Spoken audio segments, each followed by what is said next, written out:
Halo, Assalamualaikum warahmatullahi wabarakatuh. Welcome to Avio Share.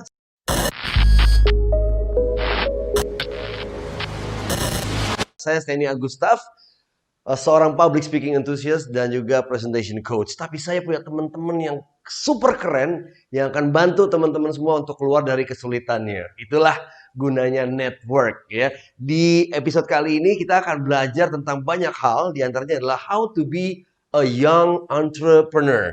Buat saya definitely nggak bisa disebut pakai kata yang lagi. Atau bisa ya kita minta izin sama sahabat kita yang satu ini ya. Di era pandemi sekarang kita harus pintar-pintar untuk menemukan celah. Kita harus pintar-pintar pivoting kalau kata organisasi ya, pivoting. Macam-macam tuh bentuk-bentuk pivotingnya. Ada yang sebuah perusahaan tadinya manufacturing sekarang menjadi jualan um, mungkin masker dan sebagainya. Whatever it is, the key is to survive. Nah, survival mode adalah hal yang paling penting di era pandemi. Tapi yang satu ini juga sangat penting nih. Mungkin teman-teman sekaligus mau pindah lane. Dari tadinya bekerja, sekarang menjadi mempekerjakan diri sendiri dan mempekerjakan orang lain atau menjadi entrepreneur. Yeah. So what does it take to be a young entrepreneur? Ya, entrepreneur seperti apa sih atau wirausaha seperti apa yang dibutuhkan? Kita ngobrol sama ahlinya. Seorang yang udah nggak asing lagi, beliau ini dosen di berbagai kampus-kampus bisnis, you name it lah, Prasetya Mulia, Trisakti, Mercu Buana, dan sebagainya. Kedua, beliau praktisi dunia event. Yang ketiga, beliau juga seseorang yang berada dalam pemerintah mengeluarkan sertifikasi MICE. Dia tahu banyak tentang MICE, dan sekarang bergulir juga kemampuan dan juga ilmu baru namanya sharing tentang entrepreneurship. Wah, hebat yang satu ini. Langsung aja kita sambut Om Reno Raymond Okto Z STMM. Z-nya apa nih Om Reno? Assalamualaikum, Mas Waalaikumsalam Teni. warahmatullahi wabarakatuh. Tambah Makin ganteng ganteng aja Mas aja Teni nih. ini, alhamdulillah nih ya. Sehat Mas? Alhamdulillah. Om Reno Alhamdulillah gimana, sehat sehat ya. juga ya? Alhamdulillah, insya Allah sehat. Insya Allah kita semua sehat Mantap. ya. Bismillah ya. Siap, Bismillah. Om Reno terima siap. kasih banyak waktunya untuk memperkaya pengetahuan buat para netizen terutama YouTuber-YouTuber di luar sana. Penting banget kita menjadi seorang entrepreneur. Apa alasannya kita harus jadi entrepreneur Om Reno? Nih, oke. Sebelum memulai mungkin gini Mas, ini juga kenapa mungkin kita sama-sama angkat topik ini gitu ya. Mungkin sebagian dari kita saat ini juga mengalami masa pandemi khususnya, terus mengalami masa sulit lah, sehingga akhirnya apa? Akhirnya mungkin beberapa sahabat-sahabat kita atau teman-teman kita terpaksa dirumahkan gitu ya. Nah, kita harus ngapain nih gitu ya. Nah, apa yang harus kita lakukan gitu ya? Baik ya, jadi mungkin ya kita bilang sharing kita ini bisa kita implementasikan buat teman-teman yang memang sedang mengalami masa tersebut ataupun yang memang nanti setelah mungkin dari jenjang pendidikan mau menjadi apa. Mungkin bisa di next slide-nya, Mas. Yep. Pertanyaan saya adalah ini nih, mau jadi apa sih? Gitu ya. Ini yang sering kita bingung pada saat kita mungkin selesai dunia pendidikan gitu ya, aduh mau jadi apa bingung. Kuliah mungkin awalnya kuliah ekonomi, akhirnya jadinya jadi apa namanya berhijrah ke industri olahraga misalnya. Yang tadinya hukum ya kan jadi pakar ekonomi gitu ya. Ataupun yang tadinya mau niat jadi karyawan akhirnya terpaksa harus jadi apa namanya ngambil kiprah yang lain gitu. Nah, ini pertanyaan yang jadi momok nih. Mau jadi apa sih kita gitu. Mungkin next Mas, bisa Mas. Nah, ini sosok muka-muka kita nih. Gitu ya. Mungkin beberapa temennya Mas Teni nih, ya kan? Ada yang plongo, ada yang gimana gitu. Kita bingung nih setelah kita lulus gitu ya. Kita bingung kita mau jadi apa sih gitu ya. Nah, ini ada satu teori nih Mas, next Mas.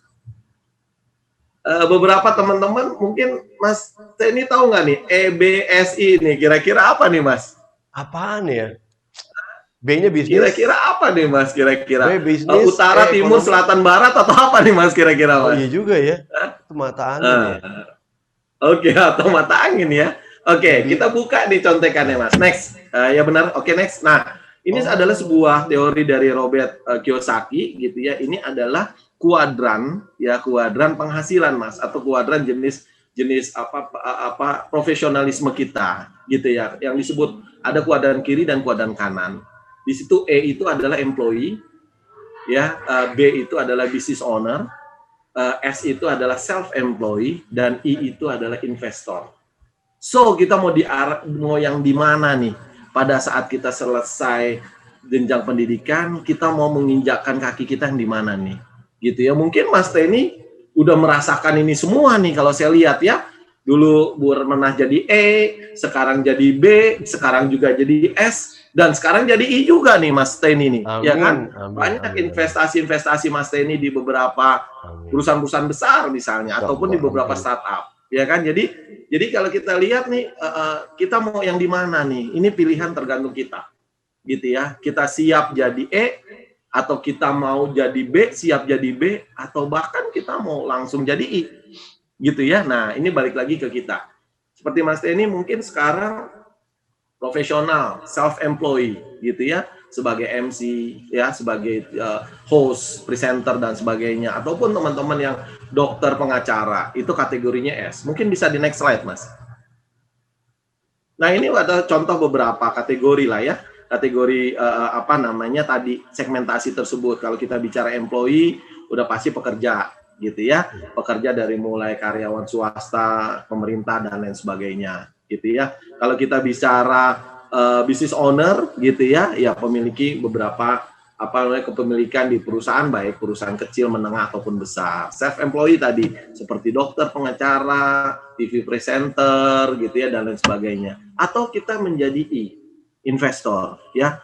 Kita invest, ya. Mungkin invest tuh jangan pikir juga besar, gitu ya. Invest kecil juga bisa, gitu ya. Nah, di kategori inilah ada yang UU-nya UUD, Mas. Ujung-ujungnya duit, ujung-ujungnya uang. Gitu ya. Kalau E dan S, ya, kita kerja untuk nyari uang, gitu ya. Di situ dibilang income aktif. Nah, sementara di kategori B dan I, gitu ya, di situ disebut bahkan namanya adalah uang bekerja untuk kita, Mas. Gitu ya, saat kita jadi investor misalnya, ya kan, udah kita nggak perlu kerja, duit itu akhirnya yang kerja buat kita, bahasanya gitu. Sama kita buka bisnis, kita buka usaha, ya kan, kita udah running gitu ya, akhirnya uang terus yang bergulir kerja untuk kita. So, kita kembalikan ke kita mau yang di mana nih, gitu ya kira-kira. Next, Mas. Nah, ini sih ada beberapa gitu ya, kita lihat mungkin keuntungan dan kerugian di masing-masing kategori tersebut, gitu ya. Kalau employee punya pendapatan tetap, gaji tetap, THR, tunjangan, jaminan kesehatan, gitu ya. Tapi mungkin kemungkinan negatif, kita bilang kemungkinan negatif atau kerugiannya, gitu ya. Mungkin akan ada PHK. Sama seperti kondisi kita saat ini. Ya, we never know. Siapa yang tahu gitu ya, perusahaan kolaps atau dadakan terpaksa karena performance kita nggak bagus, akhirnya kita di-cut. Gitu ya, terus kerjanya rutin, ya kan, 9 to 5 gitu ya, waktunya tidak bebas, tidak fleksibel, dan lain sebagainya. Nah, kalau self-employed ya, waktu kerja mungkin lebih bebas, ya seperti Mas Teni mau ngatur gitu ya, kita mau speednya lebih banyak, MC, kita bisa atur, kita mau longgarin dulu deh, gitu ya.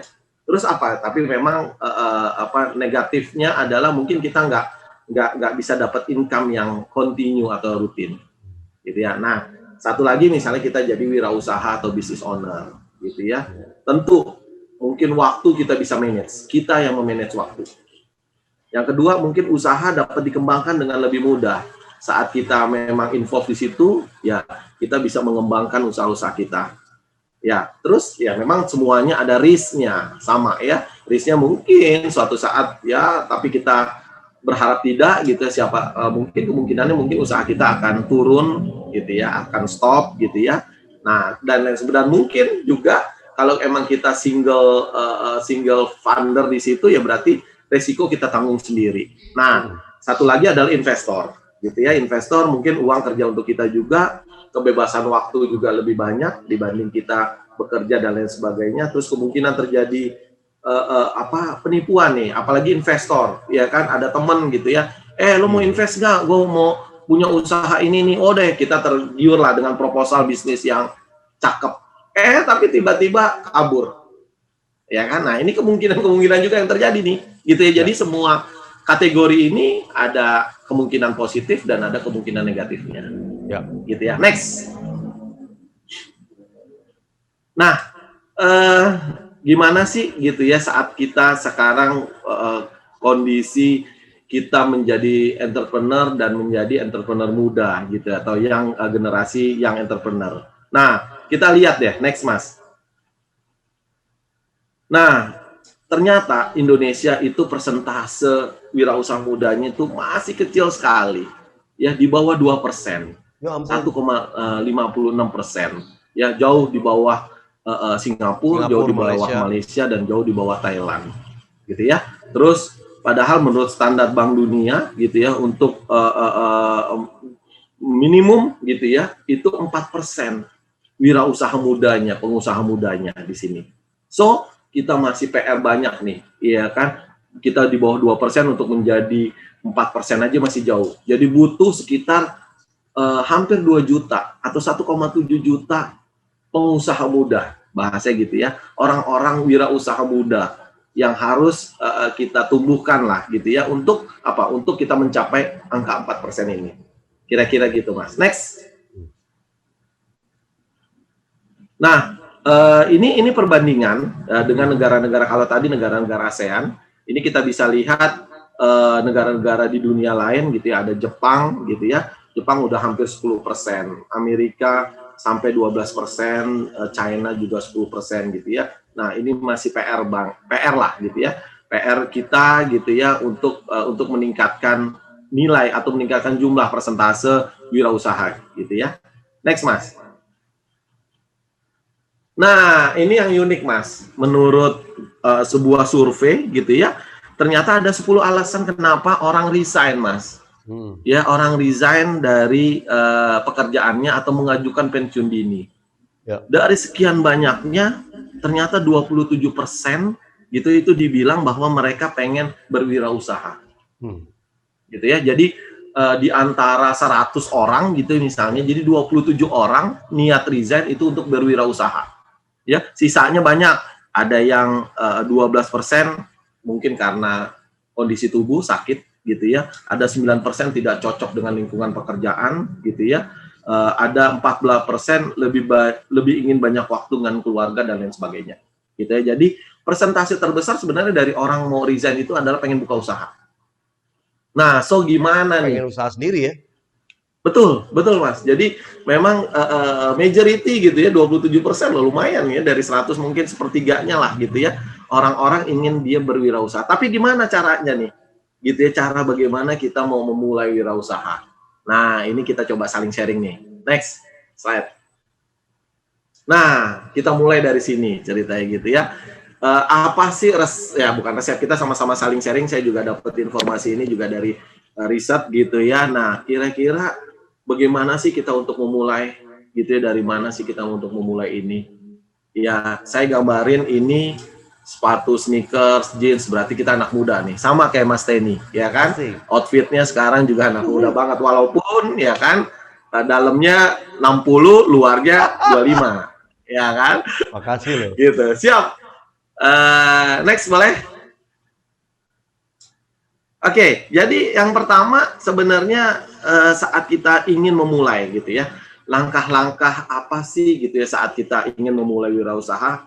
Pertama adalah bagaimana kita meyakinkan diri kita, gitu ya. Bagaimana kita bisa meyakinkan diri kita benar-benar kita teguh ingin berwirausaha, ya.